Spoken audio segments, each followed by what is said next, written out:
لیاقت علی خان نے بہت سارے قدم اٹھائے. انہوں نے کمیٹیز بنائی. جو پرابلم تھی کہ گورنمنٹ آفیشلز نہیں آ رہے تھے قائد اعظم کے ساتھ مل کے, جب انہوں نے اس کو سالو کیا, جب وہ آفیشلز آئے ان کی سیٹلمنٹ میں انہوں نے ہیلپ کی. پھر آئی فارمیشن آف ایڈمنسٹریٹو اسٹرکچر.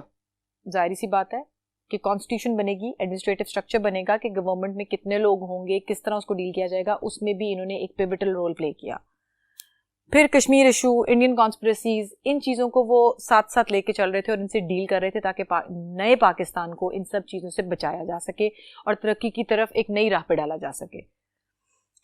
اب جو ایک سانحہ ہوا پاکستان بننے کے فوراً بعد, قائد اعظم محمد علی جناح 13 months تک فرسٹ گورنر جنرل رہے, جبکہ ان کو ٹی بی کی وجہ سے ہمارا ساتھ چھوڑ کے جانا پڑا, اور ان کی ڈیتھ ہوئی 1948 میں, 1948 میں. جب father of the nation Quaid Azam کی ڈیتھ ہوئی تو پوری نیشن کا مورال بالکل نیچے چلا گیا, لوگوں میں ہنگامہ برپا ہو گیا. ان کو اب یہ سمجھ نہیں آ رہی تھی کہ اب ہمارے ملک کو آگے لے کے کون چلے گا. ایسے وقت میں لیاقت علی خان آگے بڑھے, بیکاز وہ پرائم منسٹر تھے. انہوں نے ملک کی بھاگ دوڑ سنبھالی اور لوگوں کو, نیشن کو انہوں نے تسلی دی کہ ہم ابھی بھی آگے بڑھ سکتے ہیں, اور وہ آگے بڑھے. After the death of Qaid Azam, he lifted the morale of the nation and stood strong and tall against the conspiracies.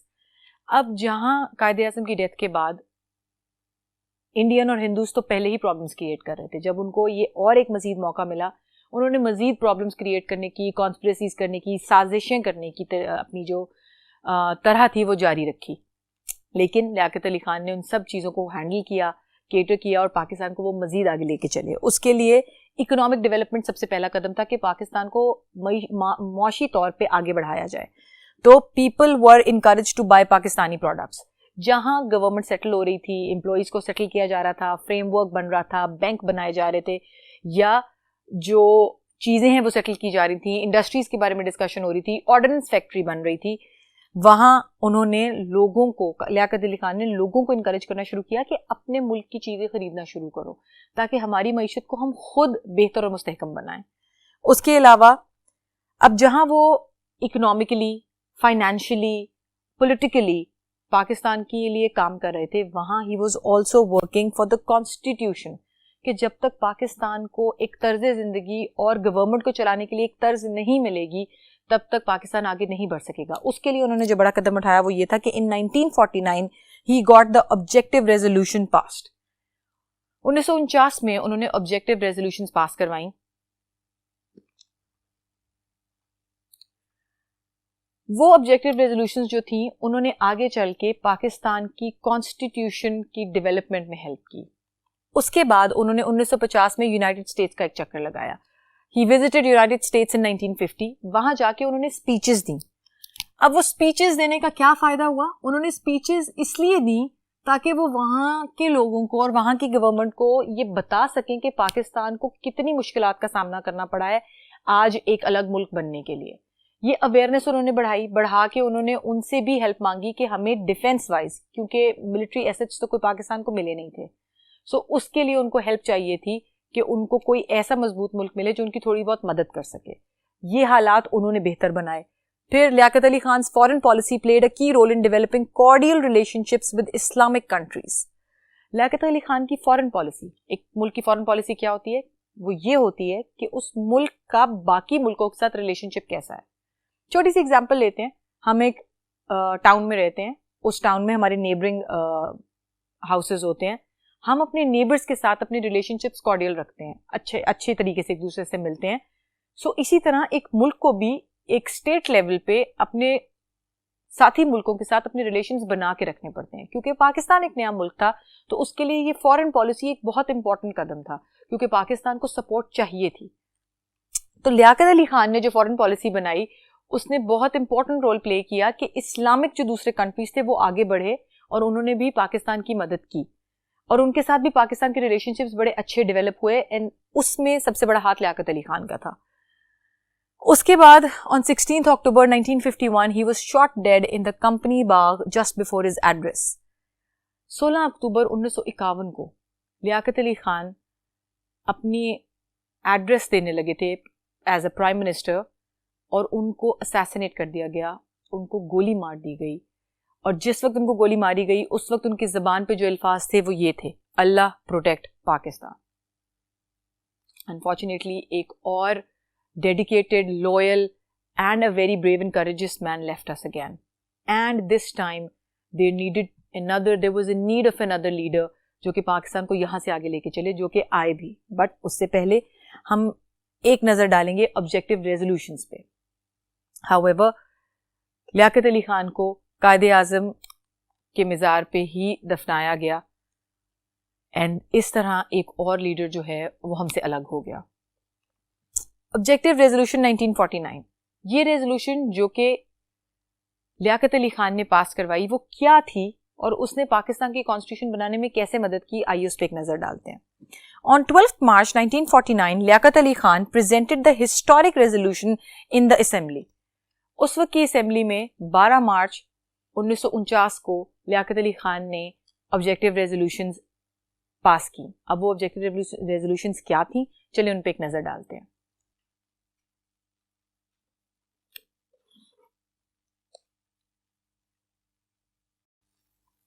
Okay, جو مین فیچرز تھے آبجیکٹیو ریزولوشنز کے وہ کچھ یوں تھے. سب سے پہلا تھا sovereignty of Allah Almighty. Objective resolution categorically states that sovereignty all over the universe belongs to Almighty Allah. Power is a trust with the people and it is to be exercised within the prescribed limits by the elected representatives of the people. اب اس resolution کے through یہ کہا گیا کہ سب کچھ, یہ universe, ہمارے ارد گرد جتنا کچھ ہے وہ سب کچھ اللہ سے بلانگ کرتا ہے, اور جو ایبسولوٹ پاور ہے وہ صرف اللہ کی ہے. اور پاور کو ایک ٹرسٹ بھی کہا جاتا ہے, ایک اعتبار بھی کہا جاتا ہے, جو کہ لوگ جو اپنا لیڈر چوز کرتے ہیں اس کے اندر پلیس کرتے ہیں تاکہ وہ اپنے لوگوں کے کام آ سکے اور ان کے لیے بہتر چیزیں پرووائڈ کر سکے. Second one, follow the Islamic values. Objective resolution has laid down that in Pakistan, Islamic values like democracy, equality, fraternity, freedom of expression, tolerance and social justice would be exercised. اب جو بھی constitution بنے گی وہ Islamic values کو follow کرے گی. اب وہ ویلیوز کیا ہیں؟ ڈیموکریسی, کہ لوگوں کو اپنا لیڈر چننے کی آزادی ہے. ایکوالٹی, برابری. فریٹرنیٹی, کہ ہم لوگ ایک فیملی ہیں اور آگے ایک دوسرے کے ساتھ مل کے ہی موو کرتے ہیں. فریڈم آف ایکسپریشن, ہر ایک کو اپنی بات کہنے کی آزادی ہوگی. ٹالرنس, برداشت. اینڈ سوشل جسٹس, کہ انصاف ملے گا سوشلی بھی لوگوں کو. مطلب ان آل, ہر طریقے سے جو سٹیزنز ہیں پاکستان کے, ان کے ہر طرح کے رائٹس کو سیف گارڈ کیا جائے گا, پروٹیکٹ کیا جائے گا. وہ ریلیجس ہوں, وہ سوشل ہوں, وہ کلچر ہو, وہ بات کہنے کی آزادی ہو, وہ چاہے کچھ بھی ہو. Third is Islamic way of life. It was affirmed that an adequate environment would be provided to enable the Muslims to lead their individual and collective lives according to the basic principles of Islam. یہ ensure کیا جائے گا کہ جو citizens ہیں وہ اسلام کے accordingly اپنی زندگی گزاریں گے اور اسلامک لائف سٹائل سے گزاریں گے, اور وہ بیسک پرنسپلز آف اسلام کو فالو کریں گے, جیسا کہ ابھی ہم نے اوپر ڈسکس کیا کہ برابری ہوگی, ہر ایک کے فرائض اور حقوق کا خیال رکھا جائے گا. Fourth is protection of minorities. All the minorities living in Pakistan shall be fully free to lead their lives according to the basic principles of their religions and beliefs. اب یہ جو ریزولوشن تھے یہ صرف مسلمانوں کے لیے نہیں تھے, کیونکہ پاکستان جب بنا تو مسلم میجورٹی ایریاز جو ہیں وہ اکٹھے کیے گئے تھے, لیکن اس کا ہرگز مطلب یہ نہیں تھا کہ ان میجورٹی ایریاز میں کوئی مائنورٹی نہیں تھی یا کوئی اور ریلیجن کو فالو کرنے والا نہیں تھا. دو ان کو یہ آزادی دی گئی کہ دے are free to exercise and live their lives according to their religions and their belief. وہ اپنے مذہب کے اور اپنے خیالات کے accordingly زندگی گزار سکتے ہیں پاکستان کے اندر رہتے ہوئے بھی. Then fifth one is provision of fundamental rights. All citizens of Pakistan shall be guaranteed fundamental rights without making any discrimination on the basis of racial, political, economic or religious prejudices. کہ جو پاکستان کے citizens ہیں irrespective اس چیز کو ignore کرتے ہوئے کہ وہ جس بھی ریلیجن سے بلانگ کرتے ہیں ان کے ہر طرح کے رائٹس کو پروٹیکٹ کیا جائے گا. پلس کوئی بھی ریشل, کہ ہم کسی بھی پولیٹیکل بیسس پہ, اکنامک بیسس پہ, ریشل بیسس پہ ان کے درمیان کوئی بھی فرق نہیں کریں گے. Sixth is federal form of government. It was specifically mentioned in Objectives Resolution that Pakistan shall have a federal democratic structure and its system shall be administered through the elected representatives of the people. اب government کی جو form ہوگی وہ federal ہوگی کہ مطلب ایک central government ہے, اس کے انڈر پروونشل گورنمنٹس ہیں, اور اس سسٹم کا جو بھی ہیڈ ہوگا اس کو لوگ خود الیکٹ کریں گے. 7th, development of backward areas. It was stressed in the objectives resolution that requisite efforts shall be made for the development of backward and remote areas to bring them at par with developed areas. اب جو areas developed ہیں وہ تو تھے, لیکن اس resolution میں یہ بھی کہا گیا کہ جو ایریاز ڈیولپ نہیں ہیں ان کے اوپر اسپیشل اٹینشن دی جائے گی, اور ان کو ڈیولپ کرنے کے لیے اسپیشل میجرز یا اسپیشل چیزیں بھی کی جائیں گی. مطلب یہ آبجیکٹو ریزولوشن کسی بھی طرح سے, کسی بھی ایسپیکٹ سے, کسی بھی چیز کو پیچھے نہیں چھوڑ رہے تھے. اگر مذہب کو دیکھا جائے تو مسلمانوں کے ساتھ باقی مذہبوں کا بھی خیال رکھا گیا تھا. اگر دیکھا جائے گورنمنٹ کے حساب سے تو ڈیولپمنٹ آف گورنمنٹ اور اسٹرکچر کے ساتھ ساتھ جو ریپرزینٹیٹیو تھا, جو ہمارا لیڈر تھا, جو ہیڈ آف دا گورنمنٹ تھا, اس کو لوگ خود چوز کریں گے. پلس جو ایریاز ڈیولپڈ ہیں ان کی تو ترقی ہوئی ہے, وہ آگے مزید بھی ہوگی, لیکن جو نہیں ڈیولپڈ ان کے بارے میں بھی کام کیا جائے گا. اس کے بعد 8 تھا independence of judiciary. It was affirmed in the objectives resolution that judiciary shall be free from all pressures and would work independently. کہ جو بھی کام چل رہا ہے اس میں کسی بھی قسم کا دباؤ نہیں ہوگا گورنمنٹ کے اوپر, گورنمنٹ آفیشلز کے اوپر. جو بھی ڈیسیجنز لیے جائیں گے وہ کسی دباؤ میں آ کے نہیں, انصاف کے حساب سے لیے جائیں گے. 9th, Urdu as national language. It was made clear that Urdu shall be the national language of Pakistan. Urdu کو پاکستان کی نیشنل لینگویج بنا دیا گیا. اب آپ اگر غور سے ان آبجیکٹو ریزولوشنس کو اینالائز کرو تو آج تک یہ کسی نہ کسی فارم میں, کسی نہ کسی طریقے سے ہماری گورنمنٹ, ہماری کانسٹیٹیوشن میں انکارپوریٹڈ ہیں, اس کا حصہ ہیں. اردو آج بھی ہماری نیشنل لینگویج ہے, فیڈرل فارم آف گورنمنٹ ہم آج بھی فالو کرتے ہیں, مائنورٹیز کے رائٹس کو سیف گارڈ کیا جاتا ہے, جو فیصلے ہیں وہ انصاف کے اکارڈنگلی لیے جاتے ہیں. So yes, these were the perfect framework for the development of the constitution. اور اس کا جو کریڈٹ ہے وہ لیاقت علی خان کو جاتا ہے. اب دیکھتے ہیں کہ ان آبجیکٹو ریزولوشن کی کیا امپورٹنس تھی. سب سے پہلی, فارمیشن آف کانسٹیٹیوشن اسٹارٹیڈ. جب یہ آبجیکٹو ریزولوشن پاس کی گئی تو اس کے بعد پاکستان کی کانسٹیٹیوشن کو بنانا شروع کیا گیا. These resolutions formed the basis for constitution making. اور کانسٹیٹیوشن کو ان ریزولوشن کو بیسس بنا کے اس کے اوپر بنایا گیا. These were included as a preamble in all the constitutions of Pakistan. جیسا کہ بھی میں نے آپ سے ڈسکس کیا, یہ ریزولوشنز پاکستان کی ساری کانسٹیٹیوشنز میں ایز اے preamble ایڈڈ ہیں, ایک بیسس فارم کرتے ہیں. یہاں سے آگے پاکستان گورنمنٹ نے کس طرح اپنی پرابلمس کو فیس کیا, لیاقت علی خان کے بعد کس نے ملک کی بھاگ دوڑ سنبھالی, اور کس طرح پاکستان نے ترقی کی, یہ ہم اگلے لیکچرز میں دیکھیں گے. تب تک کے لیے اللہ حافظ.